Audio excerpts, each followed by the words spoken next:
Hello, I'm Kathy Jameson. I'm so happy to share with you one of my favorite subjects, and that's the subject of leadership. I'm sure you'll agree with me that leadership impacts everything that we do, whether that's in our businesses or in our homes, or certainly in our individual lives. I've had the privilege of studying leadership for many, many years. In fact, when I pursued my doctorate in management, my dissertation work was on the subject of leadership. In fact, the title of my dissertation was The Impact of Study of Transformational Leadership on the Productivity of a Dental Practice. And my hypothesis was that when a doctor and team study transformational leadership, that indeed the productivity would increase. And after 4 years of research on that subject, we indeed found that that was true. So not only does productivity increase, but also stress decreases, and I'm sure you'll agree with me that both of those things are very important. So throughout this course of study, we're going to dive into many of the most relevant aspects of leadership, in my opinion, and I think and hope that you'll agree with me. So please join me as we dive into a study of leadership. I wrote a book called Creating a Healthy Work Environment based on my doctoral study of leadership. You can certainly access this book through Jameson Management, www.jamesonmanagement.com, and I'm going to be sharing with you much of what I wrote in this book. And again, it's applicable to all aspects of your life. So you're going to be diving into the subject of this book with me as we study together. And we're going to look at these subjects. What is transformational leadership? There's two different kinds of leadership, and I'm going to share with you what those are, but we're going to be particularly looking at transformational leadership. We're going to look at the subject called engagement, considered the most important aspect of businesses in the 21st century. Strategic planning. You're going to hear from the owner of Jameson Management, Carrie Weber, as she dives into strategic planning.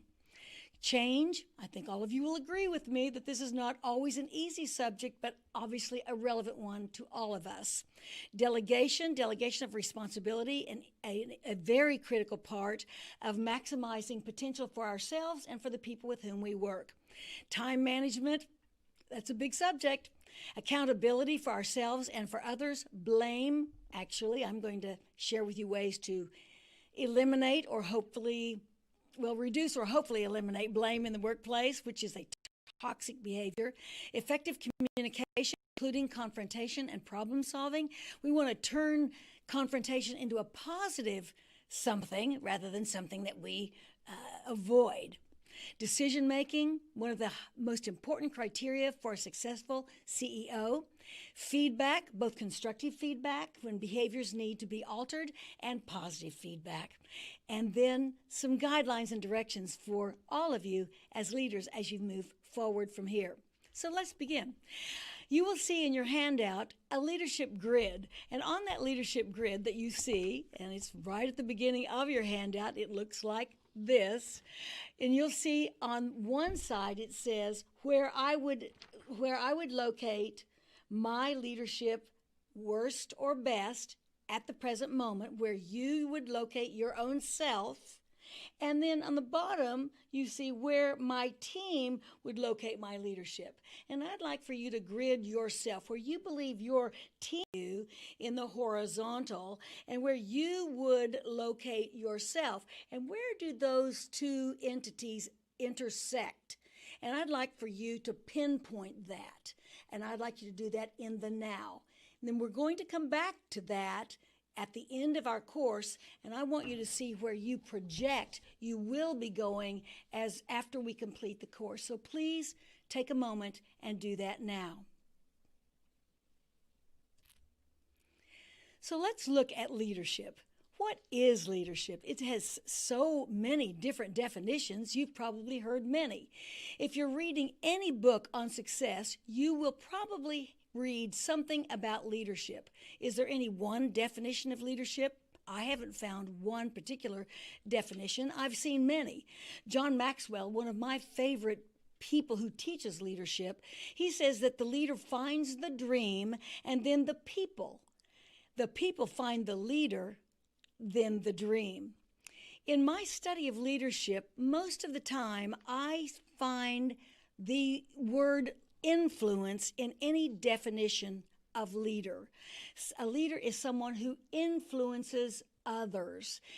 If you have followers, that means that you have a dream, you have a vision, you have somewhere you want to go, and you have inspired or influenced others to want to go with you. So, what is your definition of leadership? Is there a difference between leadership and management? I'd like to ask you that question. Do you believe that you are leading or managing, or both?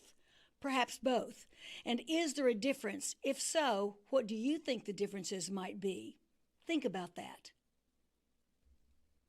What do good leaders do? In your own mind, think back through your own life and think about someone in your life who you've considered a good leader.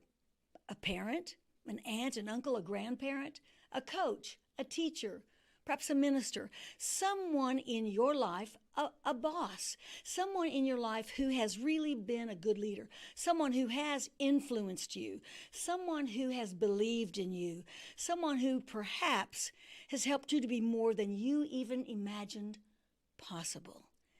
What did that leader do that made a difference in your life? Can you do those kinds of things for others? Perhaps. What are the benefits of good leadership? In your own business or in your own home, what would be the benefits if you were epitomizing good leadership? What would be the benefits? Pause for a moment and think, what would be the benefits of good leadership? On the other hand, what would be the costs of bad leadership? You may have experienced that in your lifetime. I hope not, but perhaps you have. Has there been an experience in your own life where you experienced leadership that was lacking, leadership that perhaps was challenging, leadership that was less than effective? Again, in the business or at home or in an organization where you were functioning or trying to function. What were the costs of the bad leadership? Could have been on an athletic team. It could be many, many instances. What were the costs? I think we all know. But it's worth thinking about that, because if we can think about that and realize what those negative aspects are, perhaps we can do whatever is possible to avoid those.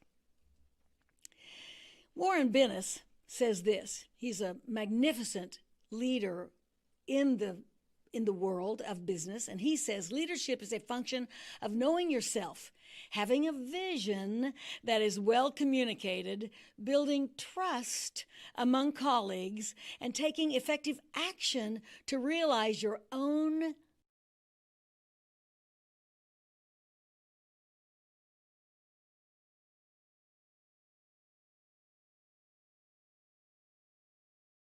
learned.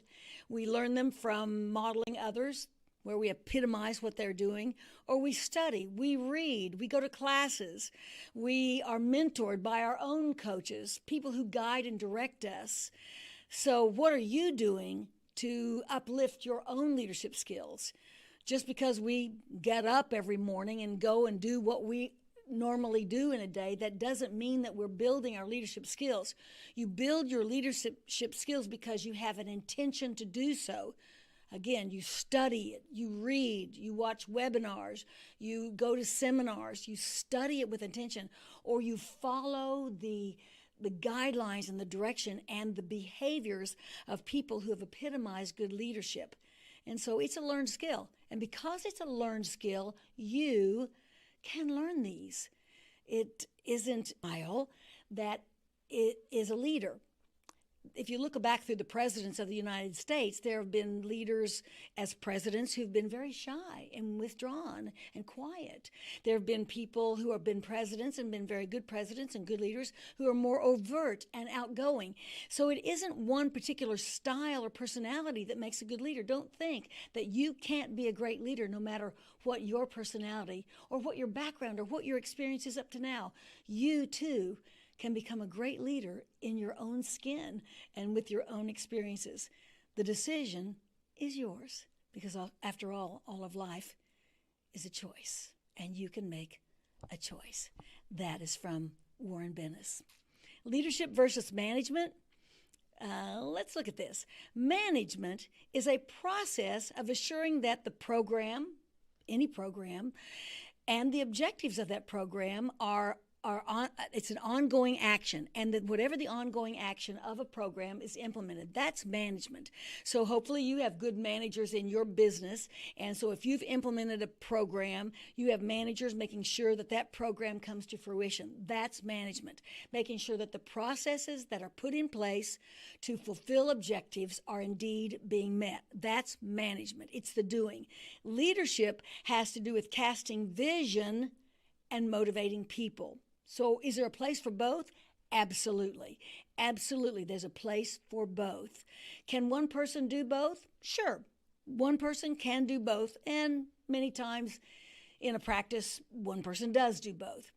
In our opinion at Jameson Management, we believe that all people are leaders, that every single person on the team is a leader no matter what their position. And you'll see me develop this throughout this course.